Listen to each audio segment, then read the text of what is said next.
thanks for the opportunity to share our timber journey on Bay Pavilions.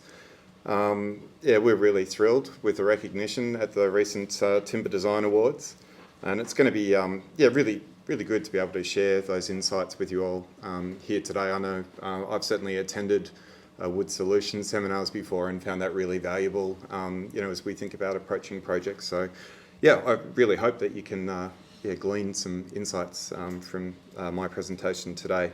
Wonderful to be surrounded by so many other great timber projects too. So good stuff. I'm going to spend the first part of my presentation getting into some of the more specific details of Bay Pavilions. Then I'm actually going to put a spotlight on two other recently completed timber projects that we've been working on as a bit of point of difference. Quick introduction on myself and NBRS. We're a design firm of over 100 people, and we're based in both Sydney, Melbourne and Brisbane. We cover a large number of sectors. What unites all of our studios, though, is a concern for social architecture, creating spaces where people come together. I head up our community team, and aquatic and performing arts centres like Bay Pavilions are a large part of what we do, along with other sort of project typologies like libraries, community centres, churches, that sort of thing. It's fair to say that since I started in architecture, I've always had a real interest in timber.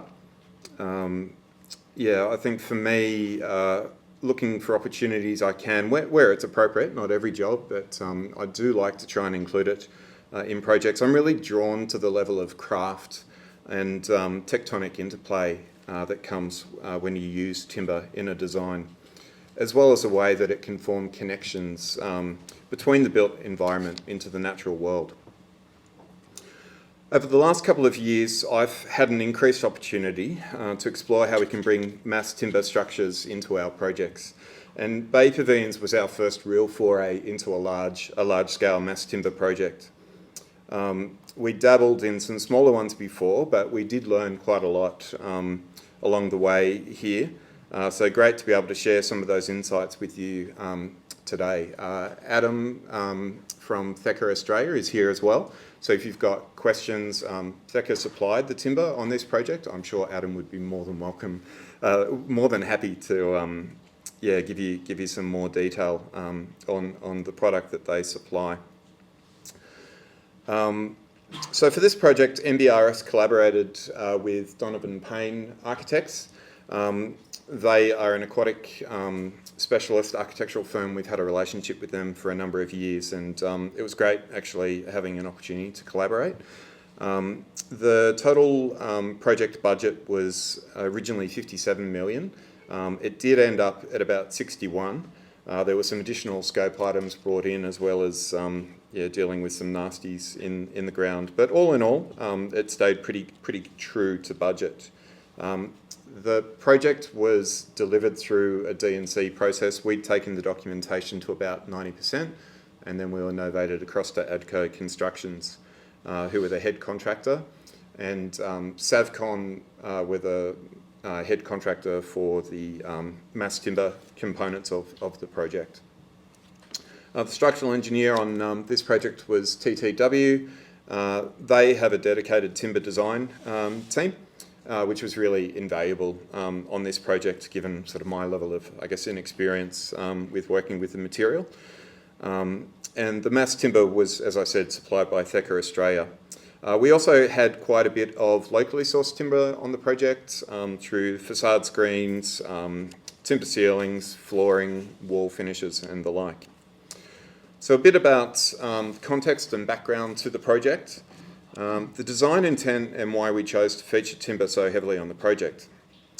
Bay Pavilions is an aquatic arts and leisure centre for Eurobodalla Shire Council, and it's located on the picturesque south coast of New South Wales in Yuin Country.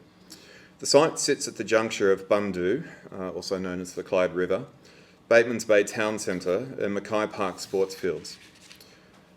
To the south, there's a sensitive catchment area and riparian zones, which are also bushfire and flood-prone land. So we kind of had everything, on the one site. Having been built over reclaimed swamp, the site also had particularly poor geotechnical conditions, which did lend itself towards more of a lightweight solution. Council and the local community's vision for the project was to create an iconic architectural form that would connect people to place, showcase sustainable design principles, and be economically sustainable, both to build and to operate. The project brief was quite a unique one, calling for both an aquatic centre and a performing arts centre on the one site. Our design approach was to actually bring these seemingly disparate, brief items together. We wanted to allow for the activities and events associated with the arts, leisure, health, recreation to be able to coalesce and mingle to create a vibrant community meeting place inspired by the beautiful surrounds. We did a lot of stakeholder engagement, and it became clear people weren't just swimmers or they weren't just members of the local art group, but we saw a lot of the same people from the community across each of the different seminars, and we really felt that this project had a unique ability to try and weave those layers together. So the Aquatic Centre includes a 25-metre pool, which is this one here, leisure and learn to swim pools, warm water therapy pool and amenities.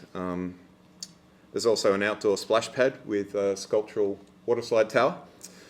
And then adjacent to the Aquatic Pavilion is a large gym complemented by a range of program rooms for dance, group fitness, yoga, Pilates and the like.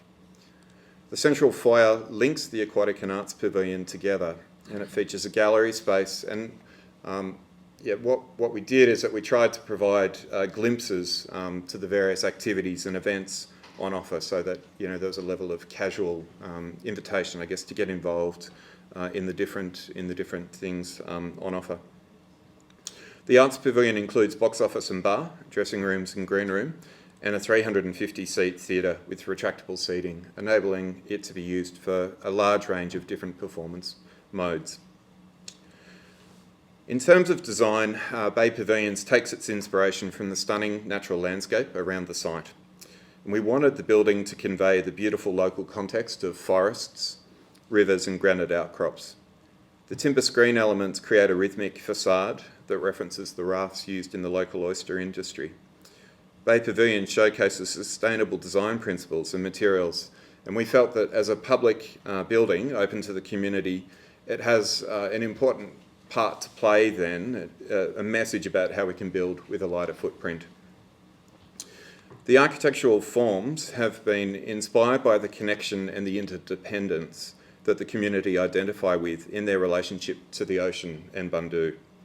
We undertook a thorough stakeholder engagement process, as I mentioned before, which did include an opportunity to meet with the local Walbunga people, and that design has in part influenced, I guess, the organic building language that was used, as well as the selection of natural materials, which heavily showcases timber, but also includes locally supplied granite as well.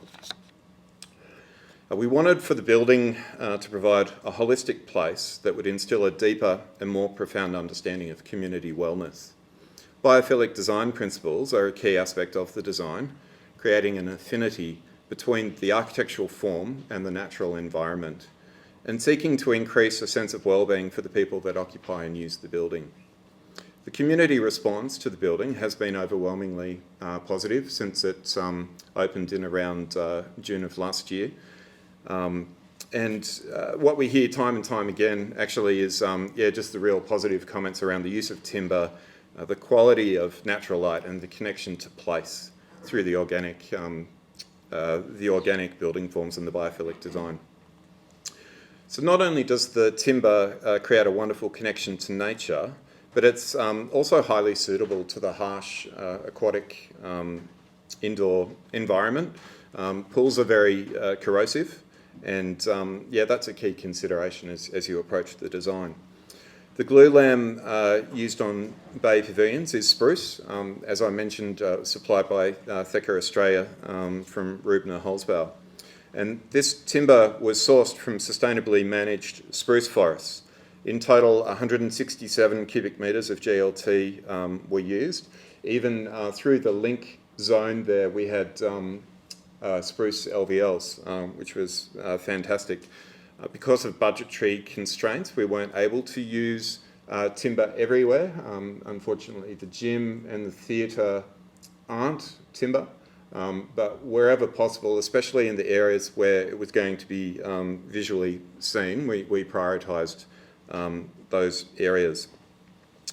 Now, that sounds like 167 cubic metres sounds like a lot of timber, but to put that in perspective, that quantity of timber is regenerated in the equivalent of about every 5 minutes, based on the 30 million cubic metres of timber harvested from those spruce forests every year. So it's an incredibly sustainable and renewable resource. To the comment before, if it is coming from a sustainably managed forest. The GLT used on this project has locked away 127 tonnes of CO2 in the timber, making it obviously a much more sustainable choice than a full steel structure would have been, but with a great aesthetic outcome. The project was originally designed to be a 5-star Green Star building, and although Council, unfortunately after we got to the DA point, they elected not to continue on with Green Star, with the as-built certification component, fair to say, most of the Green Star initiatives and the pathway was already locked in by that time, and mass timber was a really big part of our sustainability strategy in terms of the reduced embodied energy and the structure.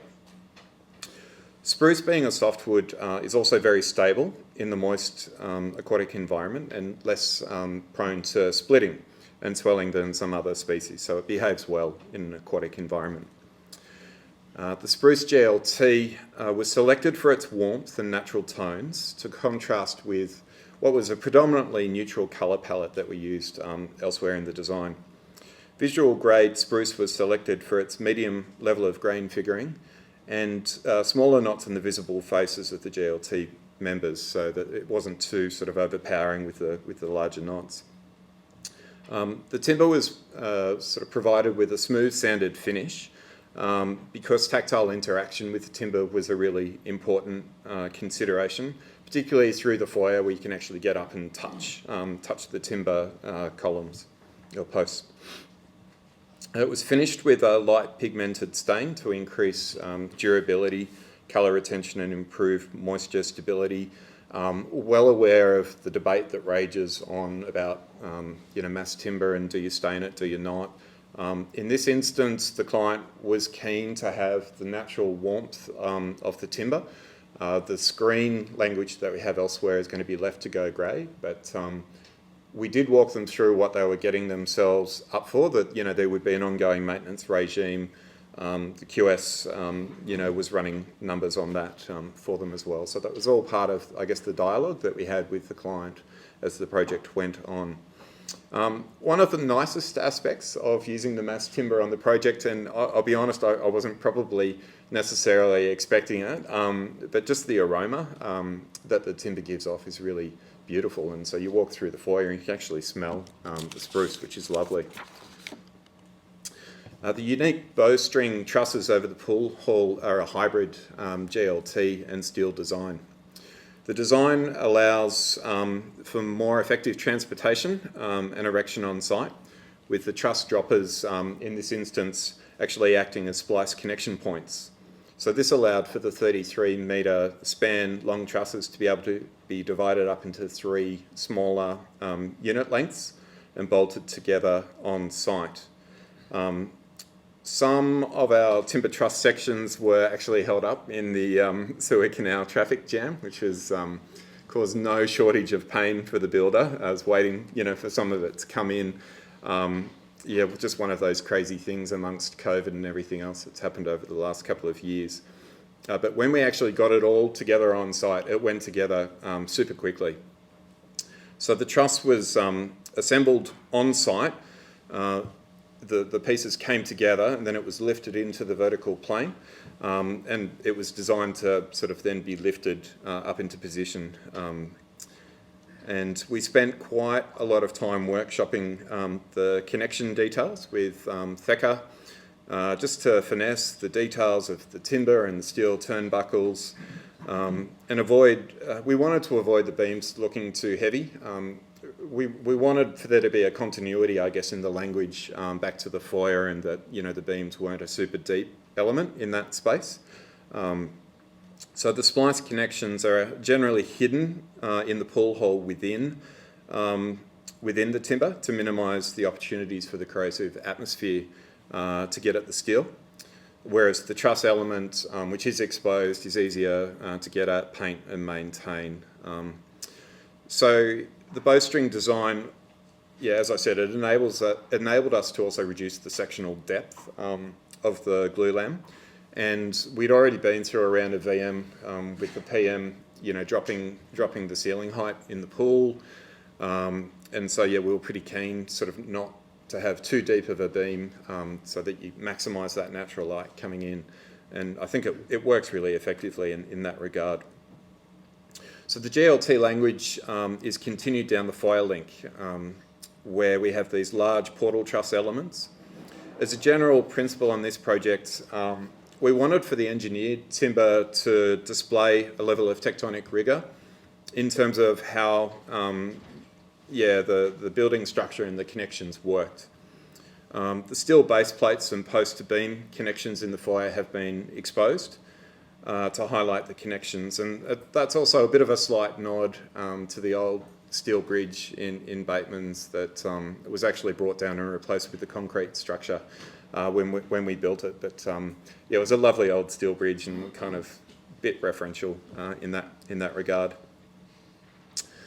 Internal walls, you can see here we've stopped the internal walls short of the ceiling, just so that you get, you know, the sense of the large portal structure sailing over and through, and it allows natural light to bleed into the admin support spaces behind the wall.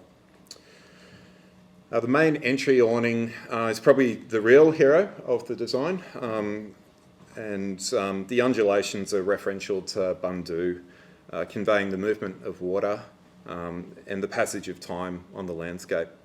The awning gently rises to define the main entry point of the forecourt, and the rafter beams that connect back to the building from that sort of fascia element create a really beautiful pattern of shadows on the ground that changes with the angle of the sun and the seasons. To achieve this dynamic geometry, the main fascia features complex double curvature GLT beams that are curved not just in plan, but in section as well. So Theka are one of the only GLT fabricators that are actually able to do the double curvature beams on a large scale project. And their input was really integral in terms of resolving that overall arrangement and, yeah, achieving the design. So the GLT beam layup is created in a 3D jig where the lamina are actually heated up and then they're glued and clamped into the final position. So these primary fascia beams are then supported off the cantilevered beams from the main foyer portals. And the steel tie rods that you can see, they're actually there more to prevent uplift and not so much taking vertical gravity load. The infill rafter beams support a glazed roof over the top, which was faceted to take on the undulating form. So if you haven't worked with curved forms before, trick for new players, you have to really get into diagonals because otherwise it just doesn't work. Locally sourced FCS FSC certified timber has also been used in the facade screens extensively and the internal linings. So the timber screen elements create a rhythmic facade as you move around the building, and it helps break down the scale. These screens, as I mentioned before, they're going to be allowed to grey and patina over time, and were chosen to reference the local forests and the rafts used in the oyster cultivation process, which Batemans is famous for. So, you know, again, connecting the building into the to the local forests and just the local vernacular. We did originally specify the screens as recycled timber. We didn't get those through the D&C process, but also supply issues. We ended up with F27 kiln dried, mixed hardwood, which is predominantly black butt, but there's some spotted gum and ironbark mixed in for good measure as well. Each of those timber battens has its own little capping plate on top just to help with weathering. I mean, it is going to change over time and weather, and that's all sort of part of the look, but we did want to sort of give at least that top some good end grain protection. Timber's also featured heavily throughout the performing arts end of the building, more in terms of the finishes, to give an overall continuity in the material palette and provide an overall cohesion in the design. So the theatre features spotted gum battens from Sculptform, which have got sections of Ortex behind them in strategic locations, and that just helps sort of really tailor the room acoustics. Where on the outside of the building we wanted the facade battens to weather and grey. Internally we wanted a really sort of rich, sort of dark, sort of aesthetic, rich tone, which is then accentuated further by the accent lighting that you can see there. Curved hoop pine ceilings conceal the overhead catwalks in the space, and that further refines the acoustics, and it also relates back to the ceiling panels that we've used in the main foyer space. So that's Bay Pavilions. I'm going to share another couple of projects with you quickly. So from a very large project to a very, very small project, and this is one of those first mass timber projects that I'd had an opportunity to work on. It only sort of finished up last year as well. Not really worthy of putting into the awards, but a nice little project in its own right. So some things there to share with you. This is Hope Church in Leppington. It's quite modest in scale, but I think it also illustrates the potential for incorporating timber into projects, even if you have quite a limited budget. The overall cost for this stage of the project was about $5.5 million. We had to do some value management. So unfortunately, we did originally have timber trusses, or again, a hybrid idea happening in the main auditorium. Didn't get across the line, but we were able to feature GLT extensively throughout the foyer. We've also used spotted gum and shadow-clad ply on the facade claddings. The church had to be staged to meet their budgetary constraints, with a design that would allow the church to expand as the congregation grew, and that sort of had implications on how we detailed the foyer and its ability to extend after time. So the church is located in a suburb in southwest of Sydney called Leppington. It's a rapidly growing new community in the southwest. When we first visited the area about 10 years ago, the site was mostly sort of sleepy rural land holdings, but over the last decade, those acreages have turned into project home sites. It's pretty close to the new airport.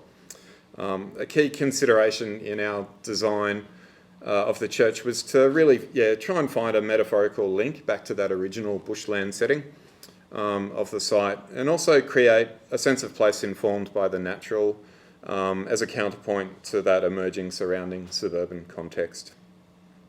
We wanted the church to provide a sanctuary and a place of release and reflection. And we're also keen to avoid anything sort of too austere, and for the church to be more of a relaxed setting. So the added warmth of timber, I think, really helps to soften up the space. The entry foyer is a light-filled space, and the timber beam geometry used throughout accentuates the primary entry points into the church auditorium, and it frames out these large 2.5 metre square skylights over those entry doors. So those entry points then are set in turn on key grid lines, site grid lines that connect to a school adjoining this site, but also out into the broader community. In the later stages, this foyer will extend up to additional meeting rooms and an admin area and a hall. So yeah, we just had to ensure that all the grid lines and so forth would work and it could expand. On this project, we used hardwood GLT from Ash. Their Massland beams are Victorian ash laminar with an H3 treatment process. And the hardwood complements the spotted gum cladding and battens used elsewhere on the facade. The glulam is quite protected in this design from the elements with the large foyer roof. However, we did elect to coat the timber for additional protection. And after quite a bit of experimentation and back and forth with Ash and Dulux, we ended up using Intergrain's universal timber oil product. I think originally we were looking at another product that Ash used to recommend, but yeah, they were strongly recommending over the last year or two the Intergrain product, so that's kind of what we landed on. We tried quite a few different pigment options and landed on their dusty oak colour additive to the mix in a slightly diluted colour to oil ratio, which seemed to sit happiest with the adjacent claddings.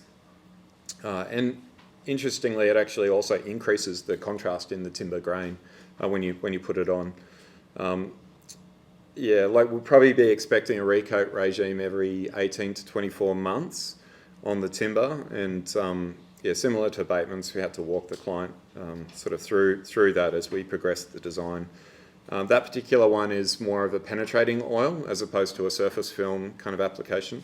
So it is more of a case of a thorough clean and then re-oil, and the coats of oil will build up over time. Unlike Bay Pavilions, the timber junctions on this project have been hidden using plugs over the bolted connections, and the carpenter had a bit of fun trying to get the grain, lining up and through with the beam. It's a hybrid approach in the structure, with the foyer beams doing most of the lifting, and then the dual beams are actually sort of holding steel SHSs, which then in turn hold the lightweight steel roof above. As mentioned before, the foyer also features spotted gum timber batten wall linings and doors, which were sourced from Sculpt Form. The cafe uses their spotted gum shiplap cladding profile. And on the main church facade, where we had to save some dollars, we use a stained shadow clad instead, which just helps provide some relief and to the barestone CFC that was used. And yeah, again, hoop pine solid ceilings used for reverb control. Okay, another mass timber project that we started about the same time as Batemans, the Bay Pavilions, is Sutherland Entertainment Centre. This project was undertaken in collaboration with Croffy, and we won the commission through a design competition process. We've only just wrapped this one. The formal opening is actually this Saturday. So these images are, very, very fresh, and it wasn't quite finished when we took it.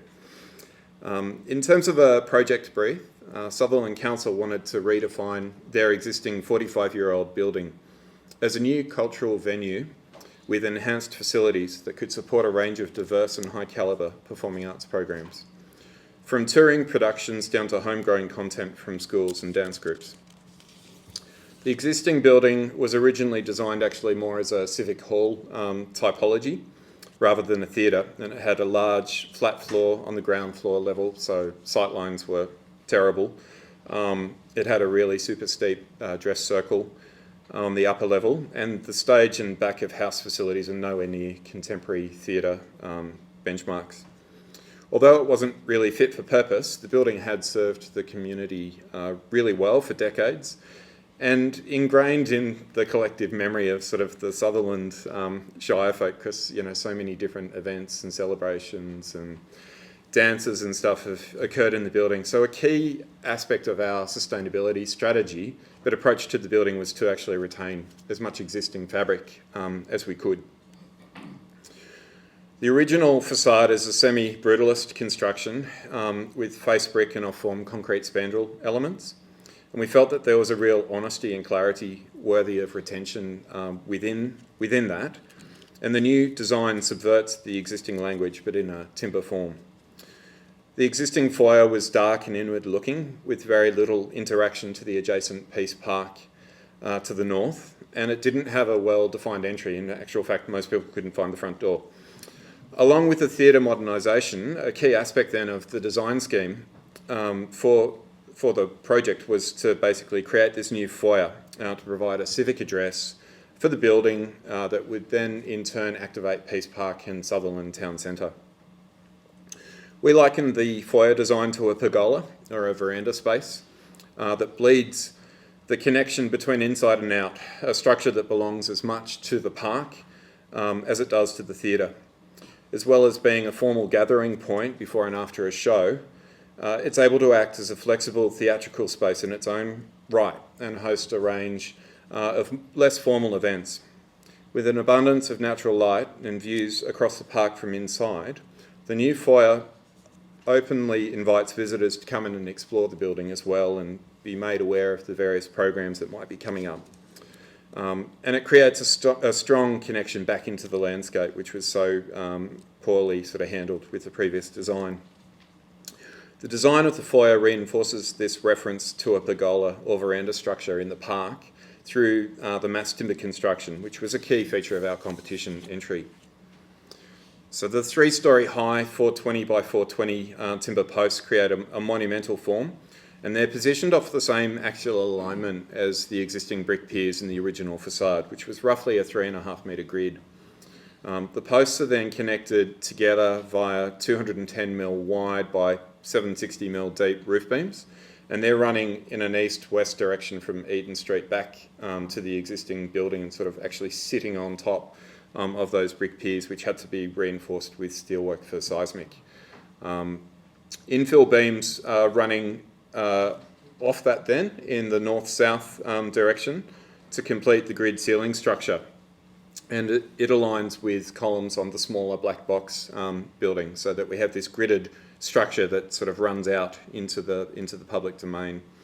On the north, the column line extends out past the facade, and it provides a shaded structure within Peace Park, sort of really giving that interaction. So the fascia beams are deeper again to conceal the roof behind and to create the appropriate horizontal proportion on the facade.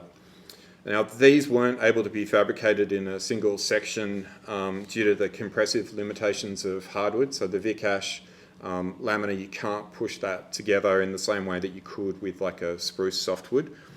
So that I think it caps out maybe at around 900 or a metre according to Ash. So we introduced this stepping language which actually helps also provide a relief point and create more interest through the interplay of shadows. Hidden from view above that timber grid structure is a large CLT deck that the foyer air conditioning units actually sit on top of. And the timber lattice structure further breaks down the GLT beam grid, and we run the AC through that, so it's all fully concealed from view.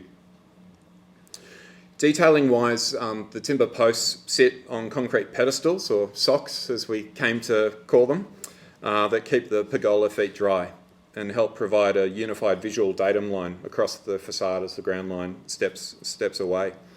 The bottom of the posts and the beam to post connections are lined actually with like a Gore-Tex type fabric that helps the timber breathe, but it also stops the end grain from sucking water in.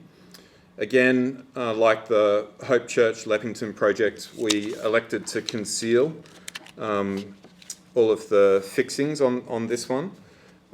We wanted to have more of a minimalist detail on this project to keep it very simple and sort of pure form, which worked with the architectural intent. So the timber used on this project is the same ash masslam timber as we used on the Hope Church project. So it's interesting how what you learn on one project you can bring into the next. This particular project has a really high service exposure classification, and we did elect to end up using the same integrated oil finish as part of the maintenance program. The client, if we were having timber, they wanted it to look, fairly consistent and not weather. They weren't interested in a greying off sort of approach. Interestingly, although the mass timber was always part of our design language and was heavily endorsed by the community in the design competition phase, it is worth saying that to get this over the line with the client, we had to do quite a bit of convincing. We took them out to see several other mass timber projects like the incubator at Macquarie University that was also using the ash timber. We had the QS run various whole of life costs exercises on the cleaning and the oiling regime, and designing of the scissor lifts that would go up and down to do all of that was factored in. For our own peace of mind, we've also had some really large timber samples that have been sitting on our west-facing balcony at work for like 5 or 6 years, and we've painted them up in various different stain options just to see how it's going and check that the timber's not splitting too far apart, and see how the stain holds up. So yeah, that's kind of all, I think, part of it if you're trying to get people across the line. The existing projects and some of those little studies that you can do. So I'm looking forward to heading down on Saturday for the opening and seeing how it's holding up and how the locals are reacting to it. So that's the presentation.